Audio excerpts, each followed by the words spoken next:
Welcome to our channel. నేను Yagnamurthy. Matka November 14న ఈ cinema మన ముందుకు వస్తూ ఉంది.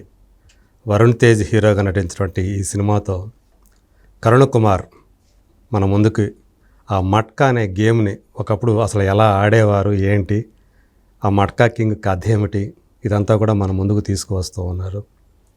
గతంలో ఆయన పలాస 1978, అలాగే శ్రీదేవి సోడా సెంటర్ లాంటి సినిమాలు తీశారు. సో మంచి దర్శకుడిగా, టాలెంటెడ్ దర్శకుడిగా గుర్తింపు తెచ్చుకున్నారు. కానీ అంతకంటే ముందు ఆయన ఒక మంచి రచయిత. సో సాహితీ లోకంలో తనకంటూ ఒక గుర్తింపు తెచ్చుకున్నటువంటి రచయిత. అలాంటి వ్యక్తి ఇప్పుడు సినిమా ఇండస్ట్రీలోకి వచ్చారు, ఒక దర్శకుడయ్యారు. ఈ ప్రయాణంలో, ఈ చిన్న ప్రయాణంలో సో ఆయన తెలుసుకున్నది ఏమిటి, ఈ మట్కా వెనక ఉన్న కథ ఏమిటి, ఇవన్నీ కూడా ఆయన అడిగి తెలుసుకుందాం. నమస్కారం కరుణ్ కుమార్ గారు. నమస్తే సార్. సంతోషం, ఎందుకంటే ఒకటే ఫ్యామిలీ అన్నట్టుగా నేను ఫీల్ అవుతా రచయితలు అన్నప్పుడు, క్రియేటివ్ పీపుల్ అన్నప్పుడు. సో ఎందుకంటే నేను కూడా అక్కడి నుంచే వచ్చాను కాబట్టి. సో మట్కా మీరు చెప్పారు, అందులో మట్కా కింగ్ అన్నారు. వాసుని మట్కా కింగ్ని అని చెప్పేసి అనిపించారు ఆయన చేత. మట్కా అనేది అంటే ఇప్పుడున్న జనాలకి తెలియకపోవచ్చు, కానీ అంటే మొత్తానికి అది ఒక గ్యాంబ్లింగ్ అనేది మాత్రం ఐడియా అయితే ఉంది. అసలు మీకు దాని మీద దృష్టి మళ్ళటానికి, ఇది సినిమాగా తీస్తే జనాలు ఆదరిస్తారు అని ఏదో ఒక స్ట్రైకింగ్ పాయింట్గా థింగ్గా ఉంటుంది కదా, అది అంటే మీరు చెప్పారు ఎక్కడో బంధువుల పెళ్ళిళ్ళకి వెళ్ళినప్పుడు ఒకరు అనుకుంటున్నారు తప్పని. కానీ ఎందుకు అంటే ఆ మట్కా కింగ్ లైఫ్ని, ఒక మట్కా కింగ్ను చూపించాలి అనేది ఎందుకు అనిపించింది జనాల్లోకి? అంటే ఇప్పుడు దాకా ఈ మట్కా బేస్డ్గా తెలుగులో టచ్ చేశారు కానీ పూర్తి స్థాయిలో రాలేదు. సో ఇది ఒక కొత్తగా ఉంటుందని చెప్పేసి తీశారా, లేకపోతే ఏదన్నా దీనికి ఒక ఇన్స్పిరేషన్ అనేది ఉందా? ఇన్స్పిరేషన్ అంటే మీరు ఇందాక అన్నట్టు ఒక బంధువుల పెళ్ళిలో దీని గురించి ఫస్ట్ టైం విన్నాను నేను. నాకు అందులో ఆకర్షించిన విషయం ఏంటంటే టోటల్గా దేశం మొత్తం ఒకే టైంకి ఒకే నెంబర్ రావడం అన్నది ఆకర్షించింది. ఈ రోజు అది జరిగి ఉంటే నేను పెద్దగా టెన్షన్ పడిన, ఎందుకంటే ఒక వాట్సాప్ గ్రూప్ ఉంటే సరిపోతుంది. అవును, అది పెద్ద విషయం కాదు, ఈరోజు చాలా సింపుల్ విషయం. కానీ 60ల్లో 70ల్లో టెలిఫోన్ అనేది కూడా చాలా లగ్జీరియస్ ఒక ఐటమ్. అది ఒక ట్రంక్ కాల్ బుక్ చేయాలంటే, అంటే టెలిఫోన్ ఉన్నప్పటికీ అంత ఈజీ కాదు. ఒక స్టేట్ టు స్టేట్ మాట్లాడాలన్నా, డిస్ట్రిక్ట్ టు డిస్ట్రిక్ట్ మాట్లాడాలన్నా కూడా అంత ఈజీ విషయం కాదు. అలాంటి టైం టెలిగ్రామ్ అంటే ఒక 2 రోజులు మనకి రావడానికి. ఈరోజు టెలిగ్రామ్ ఇస్తే రేపు మధ్యాహ్నం కానీ రేపు సాయంత్రానికి కానీ వస్తే గొప్ప, అది ఉండేది. అది కాకుండా ఇప్పుడున్న సాధనాలు ఇంకేమున్నాయి అంటే ఏం లేవు, ఈ రెండే. ఇంటర్నెట్ అనేది ఇంకా కనిపెట్టనే లేని టైంలో ఒక మనిషి అంత ఆర్గనైజ్డ్గా చేయాలంటే బిహైండ్ దట్ బ్రెయిన్ ఒక ఆలోచన ఏదైతే ఉందో, ఆ బ్రెయిన్ ఏదైతే ఉందో, ఆ బ్రెయిన్ నాకు ఇంట్రెస్టింగ్ ఎలిమెంట్గా అనిపించింది ఫస్ట్ థింగ్. ఓకే. సో నార్మల్గా మళ్ళీ మనం కథలు కాబట్టి నేను ఒక కథ రాద్దాం అనుకున్నాను. అంటే నేను విన్నది ఏంటంటే ఈ మట్కా వలన చాలామంది నాశనం అయిపోయారు, జీవితాలు నాశనం అయిపోయి, అంటే 10 పైసల నుండి 10 రూపాయల వరకు కట్టేవారు, రకరకాలుగా ఇది ఉండేది. ఒక కాలంలో ఏంటంటే ఇదే పని ఇంకా జనాలకి, అంటే అంత వ్యసనం అయిపోయింది అందరికీ అని విన్న తర్వాత సో అందులోంచి ఏదైనా ఒక జీవితాన్ని తీసి కథ రాద్దాం అనుకున్నాను. సో బేస్ మీద నేను రీసెర్చ్ అనుకోండి, ఇంకా విస్తృతంగా చదవడం అనుకోండి, రతన్ ఖత్రి గురించి తెలుసుకున్నప్పుడు అంతా కూడా ఇందులో చాలామంది ఉన్నారు. అంటే వరదరాజన్ మొదలియార్, తర్వాత ఆయన బడా షకీల్ వాళ్ళ గురు అతను. సో దావుద్ ఇబ్రహీం రావడానికంటే దావుద్ ఇబ్రహీం కూడా ఈ నేపథ్యంలో జరిగిన ఇన్సిడెంట్స్ వల్లనే దావుద్ ఇబ్రహీం అనేవాడు కూడా పుట్టాడు. మట్కాతో లింక్ కాదు, అప్పుడు జరిగిన అల్లర్లు, దాని పరిణామాలు, అప్పుడు జరిగిన సమ్మెలు, బాంబేలో జరిగిన కలవరాలు, వీటిలో పుట్టిన don Dawood Ibrahim. Okay. So ఇదంతా బటర్ఫ్లై ఎఫెక్ట్ అనుకోండి.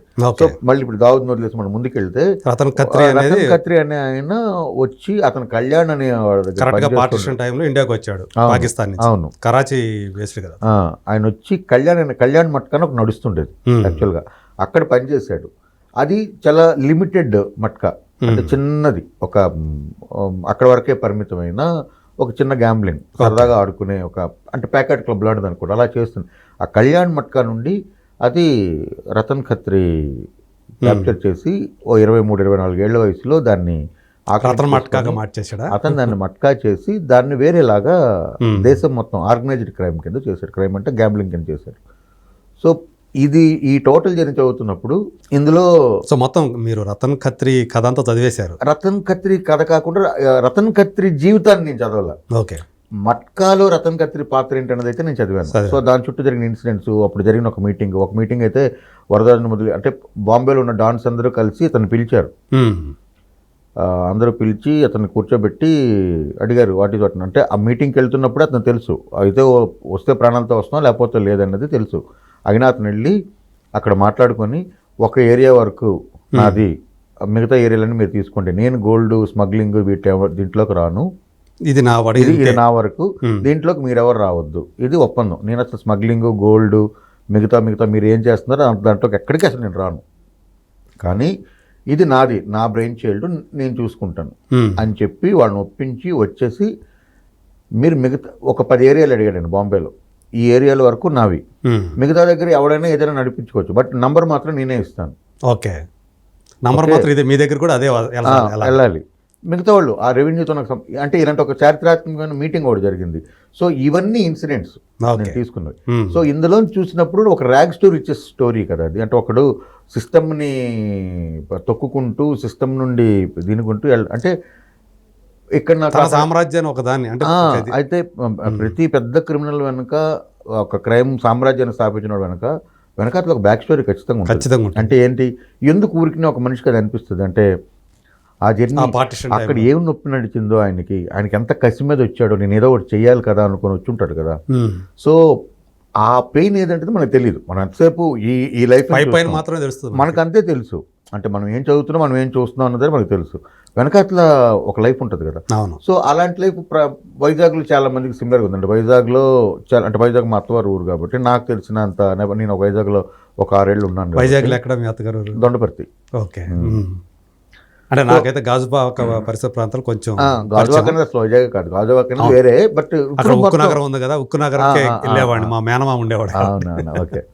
సో ఈ వైజాగ్లో ఇప్పుడు దాకా పవర్ని చూపించిన వాళ్ళు, పవర్లో ఉన్నవాళ్ళు, ఇప్పటికీ పవర్లో ఉన్నవాళ్ళు ఎవరైనా ఉన్నారు అని అంటే అన్ని రంగాల్లో, వ్యాపార రంగం అవ్వచ్చు, రాజకీయ రంగం అవ్వచ్చు, విద్యారంగం అవ్వచ్చు, వాళ్ళు ఎవరు వైజాగ్ హిట్స్ కాదు.